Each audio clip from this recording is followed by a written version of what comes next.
यहां भी होने वाला है। क्या उत्साह लोगों का इस वक्त वहां देख पा रहे हैं आप? मध्य प्रदेश की कुछ बड़ी हस्तियां, राजनीति में काम करने वाले लोग, प्रशासन में काम करने वाले लोग, न्याय पर काम करने वाले लोग, ऐसे कई महिला सशक्तिकरण के लिए काम करने भोपाल वाले में लोग मनोज शर्मा हमारे सहयोगी मौजूद हैं। मनोज, वहां क्या हो रहा है? किस तरह की हलचल रावण दहन के लिए? बच्चों को जो लेकर आपका सवाल दोहराइए, बहुत तेज आवाज आ रही है। बस आप बताइए, कितनी देर में रावण दहन, जिसका बेसब्री से भोपाल के लोग भी इंतजार कर रहे हैं? अभी यहाँ पर जो मध्य प्रदेश के मुख्यमंत्री डॉक्टर मोहन यादव, यहाँ पर भोपाल का ये बिट्टन मार्केट है और यहाँ पर दशहरा मैदान पर आप देखिए कि बड़ी बड़ी जो पुतले हैं, रावण का पुतला है, मेघनाथ का पुतला है और कुंभकर्ण का पुतला है और इसको जलाने की पूरी तैयारी है। जो अच्छाई की जीत है बुराई के ऊपर, उसके प्रतीक के रूप में ये भोपाल के बिट्टन मार्केट में बड़ा जो दशहरा मैदान में ये कार्यक्रम की तैयारी, और यहाँ पर खुद मुख्यमंत्री डॉक्टर मोहन यादव 8 बजे इस जगह पर पहुंचने वाले हैं। लेकिन बड़ी बात यह है कि आज दशहरे के पर्व पर, विजयादशमी पर मध्य प्रदेश की सरकार ने, मुख्यमंत्री ने जो यहाँ पर नई शुरुआतें की हैं, जैसे ऐसा पहले कभी नहीं हुआ कि सरकारी तौर पर तमाम जो शस्त्रागार हैं, शस्त्रागारों में इस बार जाकर खुद मुख्यमंत्री ने और दूसरे मंत्रियों ने अपने अपने प्रभार के जिलों में जाकर शस्त्रागारों में शस्त्र पूजा की। ये एक नई बात थी जो इस विजयादशमी से मध्य प्रदेश में शुरू हुई है। और देवी अहिल्या की नगरी में पहुंचे, जो खरगोन में, महेश्वर में पहुंचकर भी मुख्यमंत्री ने कहा कि ये पूरा जो शस्त्रों की पूजा है, आने वाले सालों में दशहरे के पर्व पर, विजयादशमी पर ये शस्त्र पूजा का कार्यक्रम अहिल्या माता के नाम पर किया जाएगा। लेकिन फिलहाल आप ये तैयारी देखिए, ये तैयारी है भोपाल के दशहरा मैदान में और यहाँ पर जो तमाम आयोजक हैं, हम इनसे बात करते हैं, आयोजकों से पूछते हैं क्या कितनी देर और है आपके रावण के दहन के लिए? मेरे को नहीं मालूम सर, पर ये कि 8 बजे का प्रोग्राम है। 8 बजे का। तो मतलब वैसे दशहरा आपके लिए क्या प्रतीक है? हमें तो जब पूरे पूर्व से चला आया है, पुराने समय से, और अच्छाइयों और बुराइयों के बीच का वो फर्क दिखता है।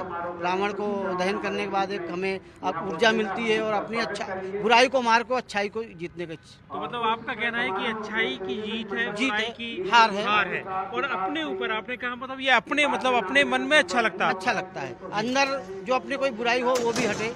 ये दशहरा हम सब भाइयों का मिलने का वो है और कुछ नहीं। ये देखिए, दशहरे के पर्व पर हम ये सवाल इसलिए बार बार न्यूज़ 18 इंडिया पूछता है कि एक आम आदमी क्या समझता है दशहरे से, वो दशहरे के इस पर्व पर क्या भीड़ का हिस्सा है या उसके मन में क्या चल रहा है। तो आप देखिए, सीधे तौर पर कहना है कि अच्छाई की जीत है, बुराई की हार है। लेकिन अपने मन की जो एक बात इन्होंने भी कही कि अपने मन के अंदर भी जो बुराई है उसको भी दूर करना, अपने मन की अच्छाइयों को, उन बुराइयों को हराने के लिए कहना, ये एक आम आदमी के लिए दशहरा प्रतीक के तौर पर होता है। बिल्कुल, और इसके लिए अब जहां जहां रावण दहन हो रहा है, बड़ी तादाद में लोगों की भी मौजूदगी हम देख पा रहे हैं, चाहे मध्य प्रदेश की राजधानी भोपाल हो या फिर देश के अलग अलग राज्यों में भी इसी तरह से। ये चंडीगढ़ की तस्वीरें हमारे दर्शक इस वक्त देख रहे हैं न्यूज़ 18 इंडिया पर, किस तरह से देश भर में दशहरे की ये अनूठी छटा। हर साल की तरह इस साल भी रावण दहन चंडीगढ़ में, साथ ही साथ मेघनाथ और कुंभकर्ण का पुतला भी धू धू कर जलता हुआ दिखाई देता है।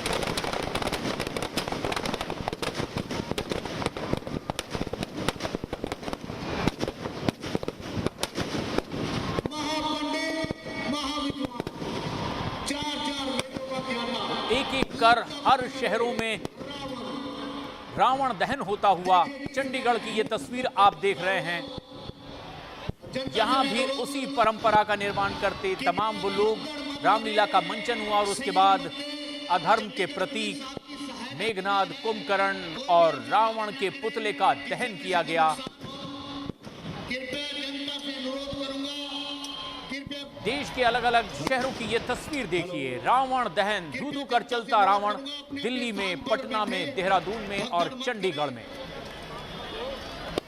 असत्य पर सत्य की किस तरह से जीत होती है, ये दर्शाने, ये विश्वास और मजबूत करने के लिए हर साल इसी परंपरा के तहत राम रावण युद्ध के बाद किस तरह से अधर्मी पापाचारी का अंत होता है, ये विश्वास समाज में और मजबूत करने के लिए इस परंपरा का निर्वहन किया जाता है। इस पर्व के तौर पर और श्रीनगर की भी तस्वीरें आप देख रहे हैं, यहां भी हो गया रावण के पुतले का दहन। देश के अलग अलग इलाकों में कुछ इसी तरह के ये तस्वीरें सामने आ रही हैं। जम्मू और श्रीनगर में भी मेघनाद, कुंभकर्ण और रावण के पुतले का दहन। सोने की लंका किस तरह से आखिरकार जलकर भस्म हो जाती है क्योंकि वो अधर्म के सहारे बनाई जाती है, ये संदेश समाज में और प्रसारित करने के लिए परंपरागत तौर पर भारत की परिपाटी में ये त्यौहार मनाया जाता है। दशहरे का, विजयादशमी का, विजय का प्रतीक, यानी अधर्म पर धर्म की विजय का प्रतीक।